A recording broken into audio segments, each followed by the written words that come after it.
The Joker. A deranged, sadistic killer who likes to bring his twisted sense of humor to the vicious crimes he commits. He is a psychopath responsible for countless deaths in Gotham and beyond. He is also Batman's deadliest enemy. Let's look at the life of the Ace of Knaves. There are some supervillains whose characters are scarred by unhappy childhoods or experiments that went wrong, and they use these to justify their criminal careers, or at least explain their beginnings. There are others who are possessed by some simple human foible, some character flaw that allows greed or revenge to overtake them and dictate all their subsequent actions. They give in to temptation or an obsessive nature and are consumed by them. And then there is the Joker. If ever there has been a personification of a side of evil that is almost childlike in its straightforward, malignant glee, then it is Batman's oldest, deadliest enemy. Evil is often characterized as being banal, and in the real world it often is. An accumulation of bad decisions, of good people looking the wrong way. A slow crawl of corruption that reduces dreams of gleaming spires and greatness to rubble. Evil is inertia, and often stupidity. But not in Batman's world. In the twilight domain of Gotham City, evil has both a dark glamour and a lurid appeal that is exemplified by the seething labyrinthine mind and macabre style of the Clown Prince of Crime.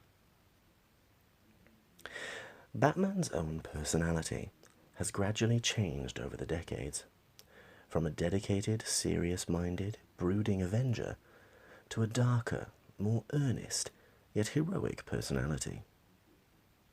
So too has the Joker's, except that his seems to be in permanent flux. As Batman's polar opposite, the Joker evolved equal, antithetical, and utterly contrasting behaviors with which to deliver his own special brand of chaos. If Batman and his allies attempt to protect the innocent, the Joker attempts to subvert or slaughter them. Gotham itself seems to have risen up and embraced its two battling sons, a nightmarish Gothic pile that serves as an arena in which to play out the darker excesses of these two warring archetypes, locked into a constant dance macabre. If the Joker's methodology and battle tactics grow ever more murderous, his pathological nature and his ultimate goal have always remained consistent. A desire to be Gotham's greatest criminal mastermind. Although details change and different interpretations of the story will probably continue to emerge, one origin of the Joker suggests that he once posed as a criminal known as the Red Hood. Or to be precise, he was a failed stand-up comedian who had recently suffered the loss of his wife and unborn child. The story goes, he was duped into taking on the persona of the Red Hood by a gang of thugs who needed a figurehead to divert attention away from themselves while robbing the Ace chemical plant. A former engineer at that selfsame plant, the Red Hood was confronted by Batman during the robbery and accidentally plummeted him into a vat of chemicals. The Red Hood emerged with his skin bleached white, his hair emerald green, and his mouth stretched permanently into a malevolent, red-lipped grin. In that instant, he became the Joker. Blaming Batman for his fall into the chemical mixture that changed him, and fixating upon the Dark Knight as his arch-enemy. Much of this scenario was later corroborated by Edward Nygma, aka the Riddler, who apparently observed the whole thing. Later additions to the origin myth have suggested that the Joker is actually a born sociopath who, as a boy, was exposed to the cruel ministrations of an insane father who physically abused his mother. The boy listened through the wall to her suffering and enjoyed it in the same way that he derived pleasure from killing small animals. There are others, but all of these may be obfuscations on the Joker's part, as they're told from his own memories, usually to Arkham Asylum psychiatrists, and it's a sound bet that they are deliberately unreliable. Whatever the precise nature of his beginnings, the Joker's criminal status grew rapidly. With trademark weaponry, cyanide pies, lethal electric hand buzzers, acid sprays, and Joker venom in various forms, the chemical varieties of which are blackly recalled in-jokes to his ghastly beginnings, the Joker soon established himself as the crime king of his particular domain. His obsession with Batman grew, as did Batman's with his arch-nemesis. There have been many occasions when Batman has been tempted to rid the world of the Joker once and for all. But herein lies an illustration of their dichotomy. If the Dark Knight kills the Joker, then that makes him a killer too, and essentially as evil as his nemesis, and the Joker gets the final victory. However, when the end comes, it seems it must come from circumstances outside the two warring sons of Gotham. And so, the cat-and-mouse game continues, often claiming the lives of innocents who stand at the edge of the arena. Batman attempts to stem the tide of crime, while the Joker arranges a flood. On the many occasions that the Joker has been apprehended, he has been declared insane. He may be a serial killer and a mass murderer, but to a greater degree, his status as insane has cushioned him from the effects of the law. He has become an intermittent resident at Gotham's Arkham Asylum, a dangerous situation, for he seems ever to outwit his jailers and psychiatrists, knowing full well how to manipulate them and the asylum's administrators to achieve his own anarchic ends.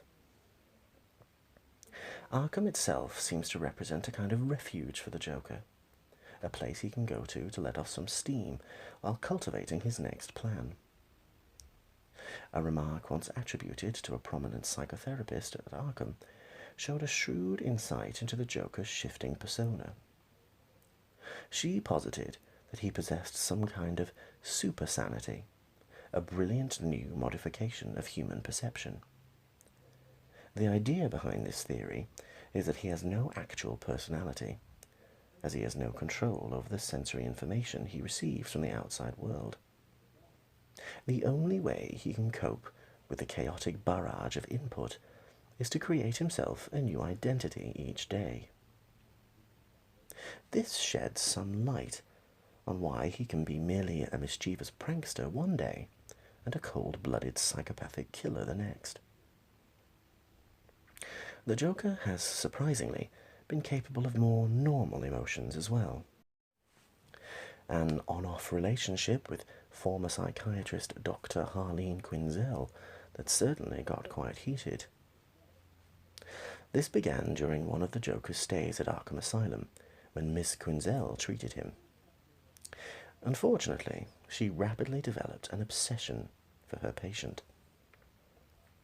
Transformed by the intensity of her desire into the Joker's new sidekick, Harley Quinn, she almost succeeded in killing Batman in her quest to win the Joker's love. Their extraordinary relationship is characterized by cruelty heaped upon cruelty, with the Joker often degrading her and sometimes plotting her death.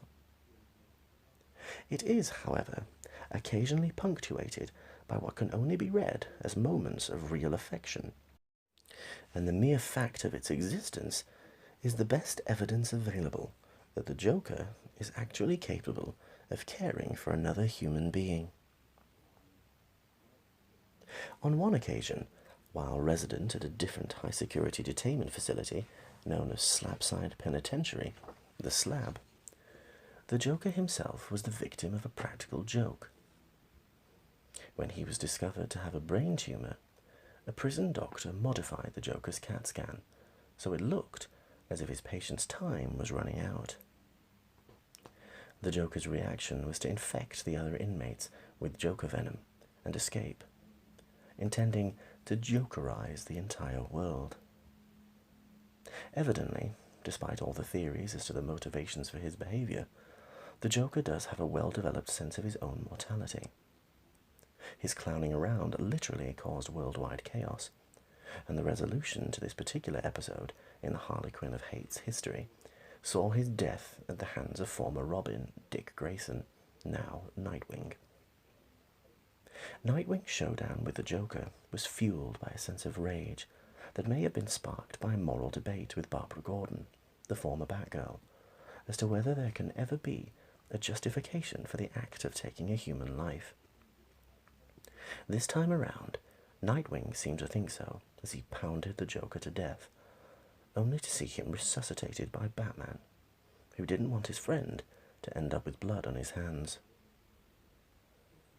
Barbara Gordon, perhaps more than any other member of Batman's extended family, could be expected to hold a bitter grudge against the Joker.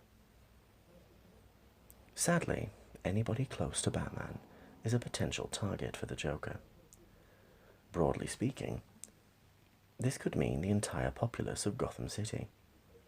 But members of the Gordon family have been particularly unfortunate in being the focus of the Joker's depraved schemes. Barbara Gordon was shot and crippled by the Joker, violently and unceremoniously ending her career as Batgirl.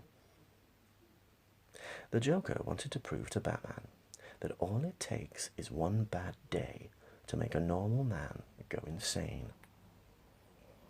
And this was his first move in an attempt to make Jim Gordon, Barbara's father, a kindred spirit. He didn't break the commissioner, of course, but this incident was a foreshadowing of worse to come.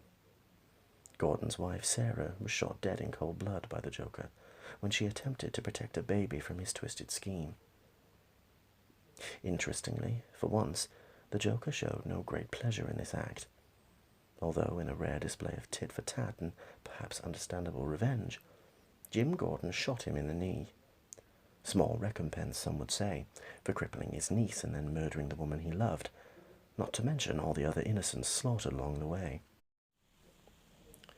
Others close to Batman have suffered. Nightwing's near pummeling to death of the Joker uncomfortably echoed an earlier event when his successor, Jason Todd, the second Robin, also fell prey to the malevolent clown. Todd discovered that his birth mother was being blackmailed by the Joker, and followed an investigative trail that eventually saw both him and his mother lured to an abandoned warehouse. There he was surprised by the Joker, before being mercilessly beaten by his supposed quarry. As Batman arrived upon the scene, the Joker blew up the building, along with Todd. In one instance of particular irony, during one of his extended holidays at Arkham Asylum, the Joker was accused of a set of murders he didn't commit, where the victims were found with his trademark grin after they'd licked some poisoned stamps. The Joker was incensed that something so unimaginative would be attributed to him, and declared his innocence in the matter. Batman believed he was telling the truth, because the Joker always took credit for his crimes. The Joker was sentenced to death, and it was up to the Dark Knight to find the real killer and clear his enemy's name. He succeeded, but the case stretched Batman's devotion to justice to the nth degree. Recent events saw the Joker change tactics yet again. After finally getting the drop on Commissioner Gordon, the arch-villain ran amok. Someone appearing to be Batman shot the Joker in the face and threw his body in a dumpster. At first, it seemed like an ignominious end for the clown prince of crime, but perhaps it was actually a prelude to a revenge plan greater than any yet instituted by the Joker. The Joker underwent reconstructive surgery on his face and recovered at Arkham Asylum. A shadow of his former self, confined to a wheelchair and barely able to speak. And yet something very like the Joker still stalks the dimly lit canyons that are Gotham's streets. This latest metamorphosis seems to be greater and far more far-reaching than the everyday shifts of personality in times past. Is this the same Joker we knew before? Or even the same Batman? They have always been two sides of the same card. But now there are hints that there is a supernatural aspect to their symbiotic existence. The Joker is far more than just a fragmented psyche, constantly reinventing himself.